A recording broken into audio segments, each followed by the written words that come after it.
Welcome to Smart Wealth with Joshua. Your daily stock analysis and catalysts talk. Today, we're looking at GSI technology. If you find our talks useful, please consider subscribe, like, and comment underneath to support our podcast. And if there's any stock you want us to look into, leave it in the comment section below.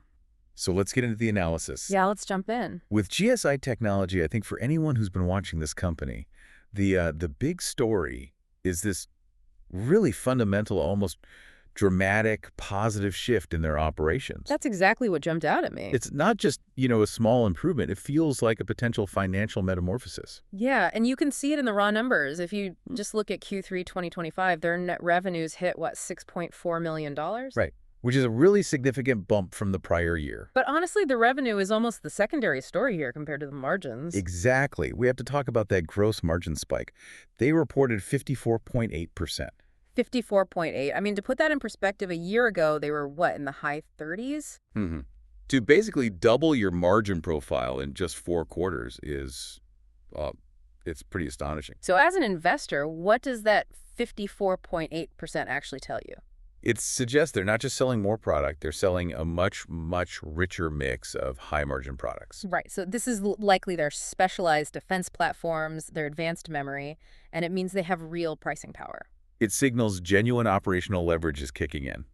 And this momentum is now fortified by a very successful capital raising effort they undertook. Right. They had a few smaller programs earlier in 2025, but the real game changer was in October. That was the big one, the registered direct offering. And that brought in about $50 million in gross proceeds, correct? Yeah, around $50 million. And for a company of GSI size, that's transformative. It totally is. When you add it all up, their cash position now is somewhere around $75 million.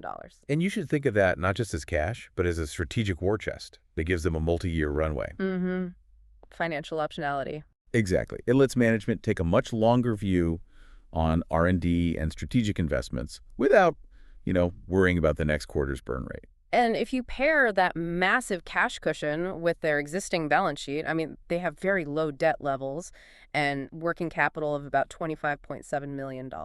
So they're not distracted. Liquidity issues are off the table. They can just focus purely on execution. And that completely de-risks the turnaround story, which brings us to their core technology, their advantage. And their advantage is highly specialized. They operate in a niche where performance is absolutely everything. They're leaders in high-speed specialized RAM. Right, static random access memory. And for listeners who aren't, steeped in semiconductor architecture, let's just quickly define that. Good idea. Think of DRAM, dynamic RAM, as like the family sedan of memory. It's cheap, it's plentiful. Okay. SRAM is the Formula One engine. It's ultra-fast, it doesn't need to be refreshed, and it's essential in applications where failure is just not an option. The stakes are incredibly high. Mm-hmm. And that's why their products are so critical for these high-reliability applications. We're talking telecom infrastructure, aerospace, and most critically, the defense sector. And we can already see the traction there. Their defense shipments are already making up 19.1% of their quarterly sales. Which confirms they have a real established presence in that high-margin, very sticky government and defense market. It's a great sign. It is.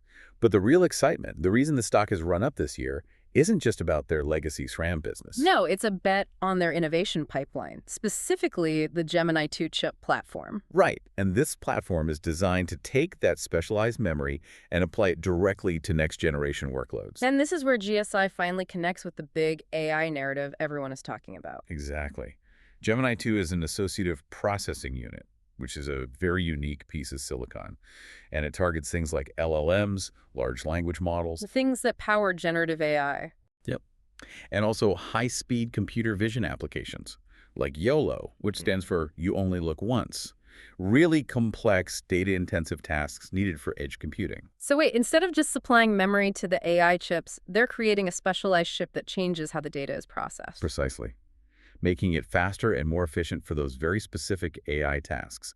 It's a huge strategic shift for them. And they do it with a fabless model, right? They don't own the factories. Correct. They use major foundries like TSMC. This gives them huge scalability without the massive capital burden that sinks a lot of chip companies. So if Gemini 2 takes off, they can ramp up production fast. They can. But, before we get completely swept up in the AI narrative and the 55% margins, we should probably pump the brakes a little bit. Good point. Let's look at the history here. They weren't always hitting these kinds of metrics. Not at all. That's a crucial caveat. While Q3 2025 looks phenomenal, the longer-term revenue trend shows some real softness. We saw a year-over-year revenue drop of nearly 6% reported in 2024. So this momentum is really a bet on the success of this turnaround. It's not a done deal. It's a bet that they can successfully pivot from older, lower-margin products to these new high-margin AI platforms, a high-stakes transition. And you can see the market rewarding the potential of that transition. The stock is up, what, 62% year to date? Yeah, up 62%. Yeah. Comfortably outpacing the broader sector. And looking at the charts, that move seems technically confirmed. It is. The price is currently trading above both the 50-day and the 200-day moving averages. Which, for anyone following technicals, that's pretty much the textbook confirmation of bullish momentum. The trend is your friend, at least for now. But what's really fascinating, especially for short-term traders, is the RSI. The relative strength index, it's sitting at 40.1. Right, which basically means the stock hasn't been aggressively overbought yet. It's in a neutral to slightly oversold condition. So even after a 62% run-up, this suggests there's still potential for an upside rebound if a catalyst hits. There is still fuel in the tank for a sharp rally. And we have several near-term catalysts looming. The big one is the upcoming Q2 fiscal 2026 earnings report. That's expected in December, right? December 2025. And this report is the market's first real chance to see if the defense demand and, crucially, the initial AI product launches are meeting expectations. And then there are the rumors. The rumors, yeah. And we have to stress these are highly speculative, unconfirmed rumors in the trading communities. Right. But the chatter is about potential Gemini 2 license partnerships. Which would be a massive validation for the platform. Or maybe a significant new defense contract announcement before the end of the year. Confirmation of either of those would be a substantial short-term catalyst. And you also have internal signals, like the recent director stock option grant. Oh, yeah. What was the exercise price on that? It was set at $9.70. Yeah. When you see insiders setting exercise prices that high, it suggests management believes the company's future value is significantly higher than today's price. So, okay, we've got the cash, the margins, the tech, the speculation. But we have to talk about the risks. This is still a turnaround story. Absolutely. The risk analysis is crucial for balance. I see three primary risks here. Okay, what's the first one? Customer concentration. This company relies very heavily on a handful of large customers.